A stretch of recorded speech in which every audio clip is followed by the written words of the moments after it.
আসসালামাইকুম। হোয়াটসঅ্যাপের profile picture কিভাবে চেঞ্জ করবেন। আপনি যদি আপনার হোয়াটসঅ্যাপের পিকচারটা চেঞ্জ করতে চান বা ফটোটা চেঞ্জ করতে চান, আমার এই ভিডিওটা শেষ পর্যন্ত দেখুন। খুব সহজে আপনি 1 থেকে 2 মিনিটের মধ্যে আপনি আপনার হোয়াটসঅ্যাপের পিকচারটা চেঞ্জ করতে পারবেন। এর জন্য অবশ্যই আপনাকে ভিডিওটি শেষ পর্যন্ত দেখতে হবে। যারা ভিডিওটি দেখতেছেন রিকোয়েস্ট করব ভিডিওটি শেষ পর্যন্ত দেখবেন, তাহলে আপনি 2 মিনিটের মধ্যে ইনশাল্লাহ আপনি আপনার প্রোফাইল পিকচারটা চেঞ্জ করতে পারবেন। এটা চেঞ্জ করার জন্য প্রথমে আপনি আপনার যে হোয়াটসঅ্যাপ আছে এখানে চলে আসবেন। যারা ভিডিওটি দেখতেছেন রিকোয়েস্ট করবো আপনি ভিডিওটি শেষ পর্যন্ত দেখবেন। হোয়াটসঅ্যাপে আসার পর উপরে দেখেন 3 ডট নামে আপনি একটি অপশন পাবেন। এই 3 ডট অপশনে একটা ক্লিক করবেন।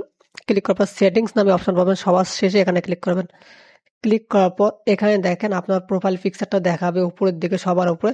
জাস্ট আপনি আপনার প্রোফাইল পিকচারের উপর একটা ক্লিক করে দেবেন। ক্লিক করে দেওয়ার পর এডিট অপশন পাবেন। এডিট অপশন একটা ক্লিক করে দেবেন।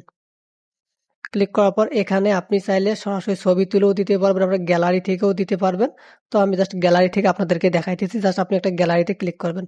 ক্লিক করার পর এখানে আপনার পিকচারগুলো আসবে। তো আপনি যেই পিকচারটা দিতে চান সেই পিকচারটা সেট করে নেবেন। তো এক্সাম্পল হিসেবে আমি যেকোনো একটা পিকচার দেখাইতেছি যে এখন আমি এই পিকচারটা দিব।